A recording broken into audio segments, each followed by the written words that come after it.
Hola y bienvenido a un nuevo video. Ya me conoces, soy Marcos Castro y dentro del sector financiero y de seguros tengo más de 11 años. En el video del día de hoy vamos a hablar acerca de finanzas personales sanas, muy enfocadas a temas de inversión, en fondos de inversión y cómo también podemos mezclar este tipo de inversión con los seguros. Tener finanzas personales sanas debe de ser visto con la misma importancia que tener una buena salud. Que hay personas que cada 6 meses se hacen un check-up médico o cada 6 meses visitan a su dentista o que van al gimnasio o que cuidan su alimentación. Con esa misma importancia debemos de ver nuestras finanzas personales porque es algo que nos va a dar calidad de vida cuando lleguemos a una etapa en la que nuestras energías, nuestra fuerza no va a ser la misma que tenemos hoy.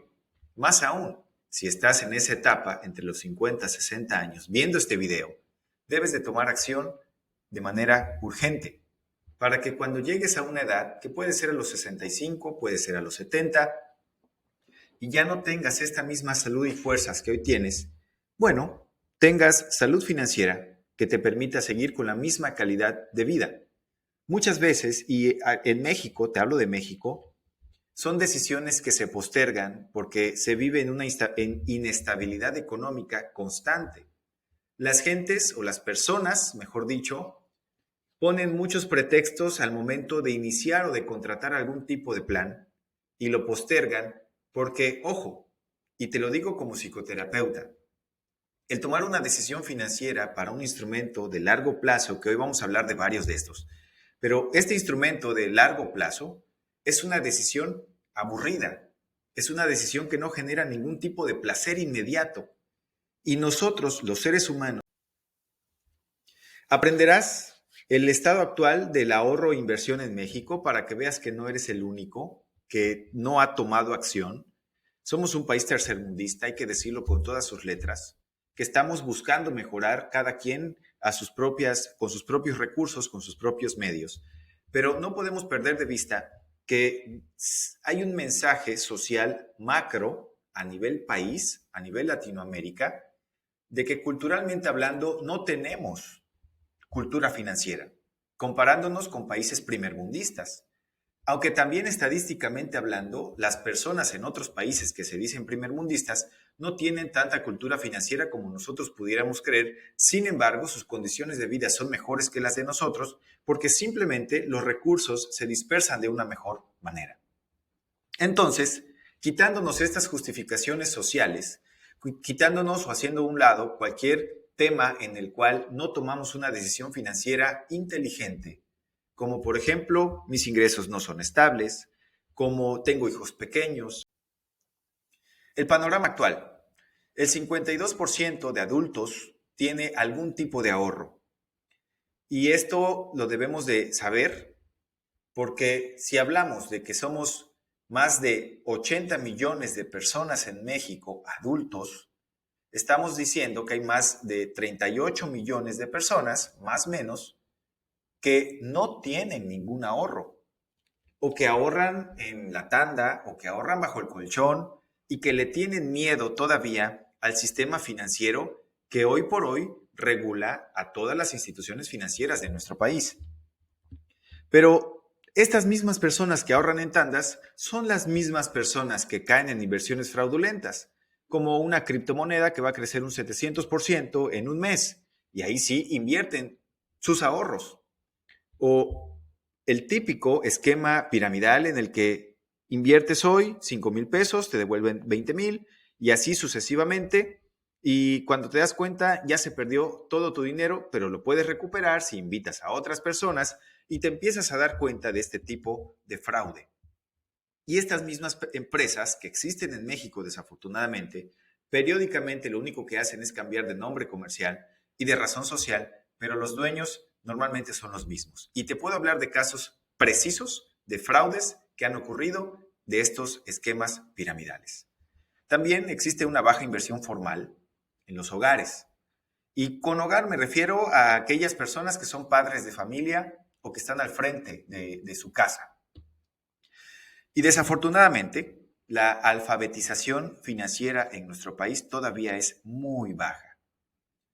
Es asombroso platicar con personas empresarios, con personas profesionistas que nunca se han dado la oportunidad de escuchar una plática como estas acerca de fondos de inversión, acerca de planes de ahorro, acerca de planes de retiro, acerca de seguros de vida, porque dentro de ellos está el temor, el prejuicio a que les van a robar, o que no les interesa, o que no lo necesitan, o que pueden reinvertir el dinero que tienen en su negocio o en su clínica o en alguna otra cosa que les deje un retorno de dinero mucho más rápido. Sin embargo, si lo ponemos como ejemplo, aún las personas que tienen su propio negocio y que en apariencia tienen el control de cuánto se gana, cuánto se gasta, cómo se gasta, en qué se reinvierte, etcétera, también hay comisiones que pagar, sueldos que cubrir, cuotas que pagar, impuestos, renta de local. O sea, no todo el dinero que se gana es para el dueño. Se tiene que reinvertir.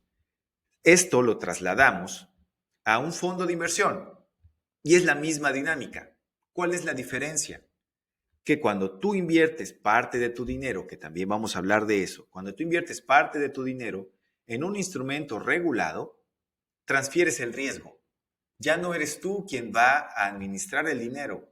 Ya no va a depender de si estás sano, si estás enfermo, si puedes seguir trabajando o si decides retirarte del negocio o tomarte vacaciones.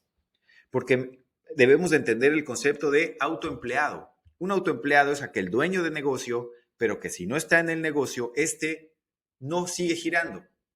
Un ejemplo puede ser un doctor, alguien, un psicoterapeuta, un dentista, alguien que tiene taxis y que los maneja él personalmente, el dueño de una tienda, que puede ser que tenga empleados, pero que si él no está, el negocio no gira de la misma manera. Debes de entender, un arquitecto también puede ser un autoempleado, y hay diferentes profesiones o diferentes negocios que dependen al 100% de la presencia de la persona clave que puede ser este profesionista que te estoy mencionando. Y los ingresos que pueden ir entre 20, 30, 50 mil pesos al mes o mucho más, dependen directamente de que esta persona clave esté presente en el negocio. La ventaja aquí que parte de este ingreso que tú generas mes a mes, cuando tú lo transfieres a un fondo como el que te estoy mostrando o como el que estamos hablando, es primero una decisión de finanzas personales importante que se llama diversificación. Empiezas a diversificar el dinero que hoy generas en diferentes instrumentos que te van a generar dinero, con la esperanza de que en algún momento este dinero que te están generando tus inversiones puedan compararse con el ingreso que tú generas por el desarrollo o desempeño de tus propias habilidades o capacidades, llámese negocio. Por ejemplo, tienes consulta y generas con la consulta y operaciones más de 100 mil pesos al mes. Lo ideal es que estas inversiones que tú tengas en un lapso de mediano plazo, 5, 10, 15 años, o en el largo plazo, 20 años, te estén generando lo mismo que generas hoy, pero en esas etapas de tu vida, cuando muy probablemente vas a querer disminuir el ritmo de trabajo que hoy tienes. Por eso es importante empezar a informarnos acerca de todo lo relacionado al mundo financiero. Obviamente, es sugerible que no lo hagas por ti mismo y que te puedas apoyar en un asesor profesional, en un asesor financiero, en un asesor en seguros, que pueda mostrarte todas las alternativas que están a tu disposición, siempre, ojo, siempre de compañías reguladas. Dicho esto, ¿por qué invertir? Es una de las preguntas que normalmente las personas pueden hacerse. ¿Por qué tengo que invertir? ¿Por qué dentro de este sistema globalizado existe el tema de inversión? Y esto lo vemos en noticias, en todos los periódicos que todavía se imprimen. Hay una sección de economía, hay una sección de finanzas, hay una sección en donde se muestra el tipo de cambio del dólar. Hay una sección en la que te muestran algunas acciones importantes del mundo. Los teléfonos, los iPhones o los Android, tienen una sección de finanzas en las que te muestran estas secciones todo lo relacionado a acciones de empresas que cotizan en bolsa. Con esto te están diciendo que esto de las finanzas personales debe de acompañarnos a todos lados y debe de ser algo de lo que platiquemos con total naturalidad y que en algún momento puedas estar sentado en la mesa con tus amigos y que se pueda tocar con naturalidad en qué está invirtiendo cada uno de ellos. Hay instrumentos financieros de alto riesgo. Yo no lo sugiero a menos de que seas un experto en estos temas. Y nunca en un instrumento de alto riesgo delegues tu dinero. Eso lo debes de hacer por ti mismo. ¿Por qué? Porque la probabilidad de que se pierda este dinero, aparte de que es muy alta, cuando este dinero se pierda, la persona a la cual tú le diste este dinero probablemente no te lo pueda devolver, aún se considere un experto. Por eso es importante la gestión de riesgo que tú debes de asumir en el momento que decidas empezar a invertir y que te informes qué tipo de instrumento voy a elegir para inversión, qué tipo de instrumento voy a elegir para protección y que puedas darte la tarea. Obviamente aquí es como cuando tienes tu propio abogado. No vas a leer todas las leyes para entender cómo es un trámite de divorcio o cómo es el trámite de la hipoteca de una casa. Ahí contratas a alguien que te puede asesorar. Lo mismo sucede con las finanzas personales, con la diferencia de que la asesoría que yo te voy a brindar no la tienes que pagar. Simplemente yo gano una comisión en el momento que contratamos con alguna de las compañías que yo te voy a ofrecer, que son las mejores, y la compañía, cuando tú contratas y se hace... ¿Qué son los fondos de inversión? Bueno, una definición puede ser un vehículo, algo que te lleva a un objetivo, a un lugar. Este vehículo agrupa el dinero de muchos otros inversionistas y lo gestiona un profesional. El profesional es un operador que trabaja para la compañía, que puede ser un banco, que puede ser una institución de seguros, que puede ser una casa de bolsa. El dinero entra y es invertido en estos fondos que están regulados, en estos instrumentos que están regulados. Pueden ser acciones bursátiles, pueden ser índices bursátiles, pueden ser materias primas. El dinero puede ser enviado al gobierno, a deuda, en la cual el gobierno hace obras públicas, una vez que las termina y obtiene recursos, devuelve el dinero con intereses, y que son los llamados CETES. Y esto nos permite a nosotros, los inversionistas, incrementar, obviamente, nuestros recursos, aparentemente, entre comillas, sin hacer nada. No es así, porque estamos, o mejor dicho, este dinero que invertimos es producto o resultado del esfuerzo de nuestro propio trabajo.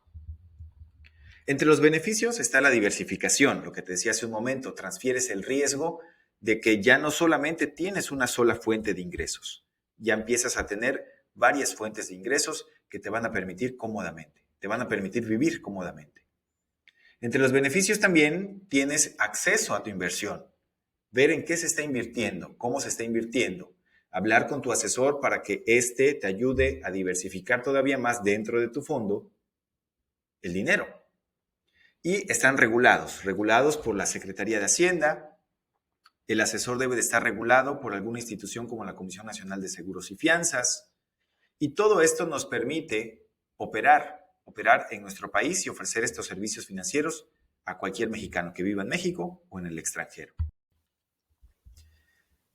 Dentro de las ventajas de un fondo institucional es que tienes una gestión profesional por parte de la compañía. No están improvisando. Las compañías con las cuales yo trabajo tienen más de 100 años de existir, tienen presencia a nivel mundial y te permiten, con el dinero que tú tengas, participar activamente en este mercado financiero. Empiezas a diversificar dentro de este fondo. Supongamos que tienes 25,000 pesos disponibles para invertir. Cuando tú los depositas a la compañía, se abre tu portafolio de inversión y vas a tener un portal de acceso en el cual vas a poder diversificar estos 25,000 pesos. 5,000 pesos los voy a mandar para acá, 5,000 pesos a otro fondo, al oro, a un ETF, lo voy a mandar a CETES. Esto te da un acceso muy amplio al mundo financiero. Si no tienes tiempo para hacer esto, porque trabajas, porque estás muy ocupado o porque simplemente no te llama la atención el volverte un inversor activo, puedes decírselo a la compañía y esta te ofrece los mejores instrumentos, los más estables dentro del fondo que acabas de comprar. También lo que te mencionaba, tienes acceso a activos muy amplios, a muchos activos financieros. Son prácticamente infinitos.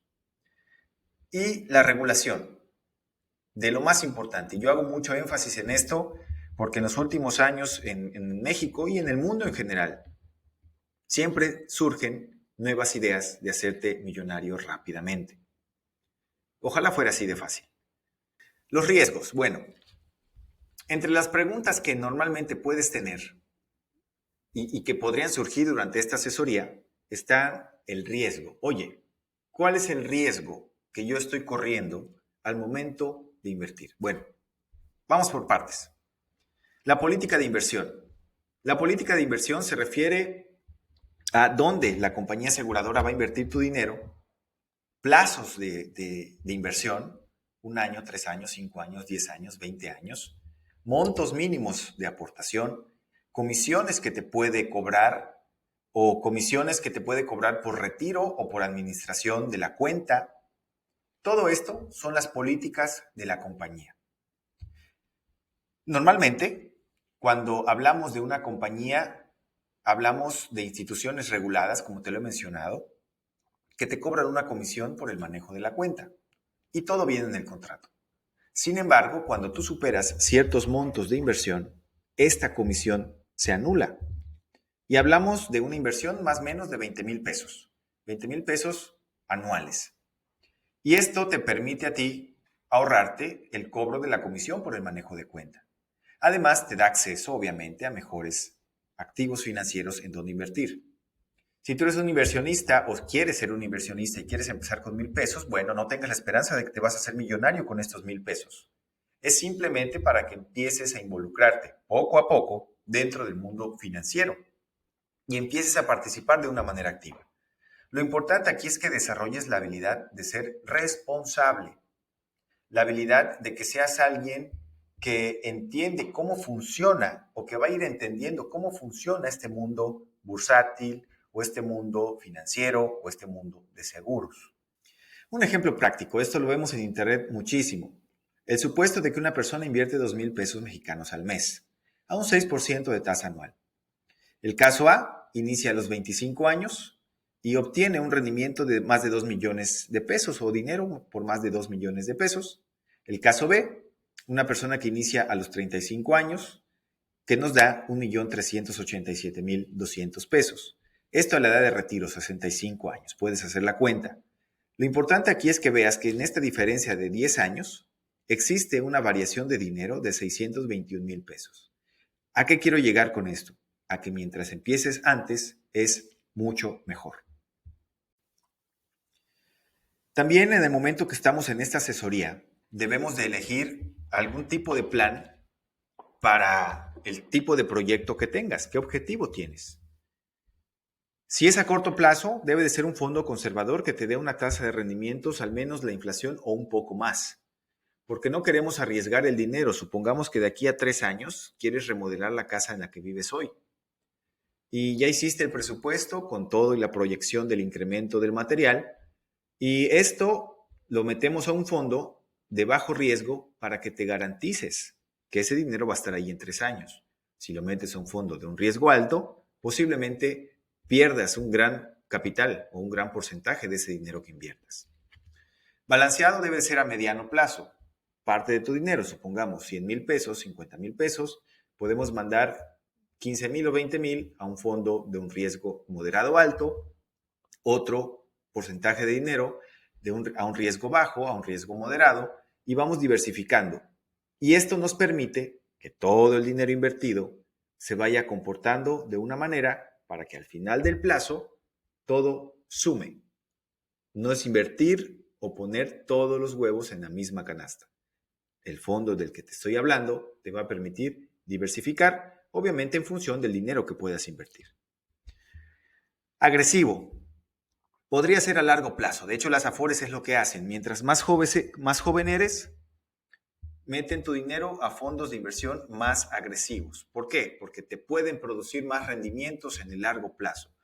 A mayor edad, estos mismos instrumentos en los que se invierte tu dinero son menos agresivos, más conservadores, porque al estar más cerca de la edad de retiro, pues deben de garantizarte que ese dinero va a estar disponible cuando llegues a esa edad. Ahora, también es importante hablar del concepto de los seguros. Hay instrumentos financieros regulados que te dan un componente de seguro. Supongamos que tú inviertes 50,000 pesos al año en tu plan. De estos 50,000 pesos, que te van a dar un seguro además, un seguro de vida y un seguro por invalidez total y permanente, de los 50,000 pesos la compañía va a tomar únicamente entre 3 y 5,000 pesos de los 50,000 para contratar el seguro de vida. El seguro de vida depende mucho de tu edad, pero supongamos que por los 50,000 pesos te da un seguro de vida de 1,000,000 de pesos. Únicamente te está costando a ti entre 3 y 5,000 pesos por año tener contratada esta suma asegurada de 1,000,000 de pesos que te cubre dos riesgos. Uno, una invalidez total y permanente, y el otro, el fallecimiento prematuro, que en otros videos te he hablado de esto. Por eso es importante entender que el ahorro y la protección hacen un plan integral, porque si algo te llega a pasar en el camino y ya no puedes continuar con las aportaciones de tu inversión, la compañía aseguradora lo que hace es entregarte tu suma asegurada de 1,000,000 de pesos y además te dice, no te preocupes, no te preocupes, yo voy a hacer las aportaciones por ti, para que cuando llegues al final del plan contratado, se te entregue el ahorro por el cual pactamos, porque además son valores garantizados. Y es uno de los beneficios que te da contratar un seguro de vida. Esto la gente normalmente no lo sabe. Este beneficio te permite que si tú te invalidas, la compañía aseguradora sigue haciendo la aportación o el ahorro por ti. Ejemplo, contratas 50,000 pesos al año en tu plan, lo pactas a 10 años. Recomendaciones prácticas para que tengas finanzas sanas. Es importante tener un fondo de emergencia. Te repito, debes de cuidar tus finanzas de la misma manera que cuidas tu salud física, mental, que así como cuidas tus horas de sueño, debes de cuidar tus finanzas. Que cualquier dinero que te llegue hoy, sea previsto o imprevisto, o sea por una venta ocasional que hiciste, ahorra. Guarda un porcentaje de este dinero. Te puedes sorprender de lo mucho que puedes llegar a tener de aquí a un año si llegaras a ahorrar el 10% de tu ingreso, de todos tus ingresos. Ten este fondo de emergencia, al menos 3 meses de tu ingreso mensual. Además, cuando tú contratas un plan, se sugiere que automatices tus aportaciones para que te olvides de ellas. Y al final de 6 meses o de un año puedas sentarte conmigo a que revisemos tu plan, cuánto ha crecido y cuánto has aportado. Periódicamente revisa las comisiones que te puede llegar a cobrar este plan. Yo sugiero que al menos la primera aportación la hagas por su totalidad, supongamos a 25,000 pesos. ¿Por qué? Porque te ahorras una comisión que se llama comisión por recargo de pago. ¿Cómo elegir? Bueno, aquí es donde entra mi asesoría. Aquí es donde entra esta charla a la que te estoy invitando para mostrarte el abanico de opciones que tenemos y así tomar la mejor decisión. El checklist debe de ser un checklist ideal, un checklist sencillo. Es decir, ¿cuánto es lo mínimo que puedo aportar? ¿Cuáles son las condiciones generales del plan del que me estás hablando? Revisar si tiene liquidez y comisiones. ¿De cuánto son las comisiones? ¿Cuál es el historial de rendimientos? ¿Cuál es el régimen fiscal en el que tú estás para saber si te conviene deducir impuestos o de plano no te conviene o de plano no puedes deducir impuestos? Y mostrarte simulaciones o cotizaciones para que sepas a través de una proyección cuánto dinero vas a recibir con el paso del tiempo. En base a esto, podemos decidir y elegir y contratar el plan que se adapte a tus necesidades y a tus posibilidades económicas. Dentro de los errores que se pueden llegar a cometer cuando uno habla de finanzas personales es, uno, no tener un fondo de emergencia. Vital. Y a muchos lo vivieron cuando llegó la pandemia y no tenían este fondo de emergencia y se quedaron sin trabajo durante esto. Y esto es lo que muchas veces nos hace un país tercermundista. Ahorra. Cuida tu salud financiera. Cuídala. También es un error no revisar las comisiones. Dejarlas pasar. No hacerle caso a estas comisiones. Y cambiar de estrategia por miedo también es otro error que se puede llegar a cometer. Recuerda que cuando tú contratas el plan, estamos decidiendo si va a ser a corto, mediano o largo plazo. Y otro error puede ser el no diversificar. Es importante que desde la asesoría que vamos a tener, sepas cómo se va a mover el dinero, cómo se va a diversificar para llegar a ese resultado que estamos buscando, que es el proyecto personal que pudieras tener o familiar. Algunas preguntas frecuentes que nos hacen las personas son, bueno, edad mínima para invertir o edad mínima para comenzar. Con que seas mayor de edad si lo quieres contratar para ti mismo. Pero existen padres de familia que contratan para sus hijos pequeños, menores de edad, algún tipo de plan de ahorro para cuando ellos lleguen a la universidad, la maestría o para cuando tengan 30 años de edad. Sus hijos contratan un plan desde que son pequeños. ¿Cuánto invertir? Se sugiere que sea al menos el 10% de tu ingreso anual o mensual, para que este 10% con el paso de los años se convierta en un muy buen ahorro que te permita vivir con tranquilidad cuando más lo vas a necesitar. Se garantizan rendimientos, depende del fondo. Si es un fondo con valores garantizados, como te lo estoy diciendo, sí se garantizan los rendimientos. Si es un fondo de renta variable, no se pueden garantizar, pero te podemos mostrar el histórico de rendimientos. Por eso es importante revisar este histórico del último año, de los últimos 5 años, 10, 20, 30 años, etc. Aportación mínima. ¿De cuánto es? Desde 1,000 pesos, pero como te comenté, este dinero únicamente te va a permitir empezar a involucrarte, empezar a empaparte de esta información financiera que es importantísima. Pero no esperes que con 1,000 pesos puedas hacer mucho de aquí a 10 años o 20 años. Lo importante aquí es que inicies con disciplina, con responsabilidad y que se vuelva un hábito en ti el estar haciendo aportaciones mensuales o anuales en el plan que vayas a contratar. Tengamos una reunión. Para mí será un placer conocerte. Ya sabes que mi nombre es Marcos Castro. Dentro de este sector, dentro de esta industria, tengo más de 11 años ayudando a las personas a alcanzar sus metas financieras más importantes. Puedes agendar una sesión. Esta primera sesión normalmente en tiempo nos toma entre 30 y 40 minutos. Si tuvieras más tiempo, podría extenderse hasta 1 hora. Pero el tiempo mínimo es de 30 a 40 minutos para que podamos platicar de una manera extensa y profunda acerca de tus metas financieras más importantes, para que yo te pueda mostrar cómo las vamos a cumplir con una planeación financiera adecuada. Acuérdate, llévate esto para finalizar esta pequeña presentación que hemos hecho para ti el día de hoy. La educación financiera más disciplina, más tiempo, es igual a libertad financiera. Comienza hoy. Te espero.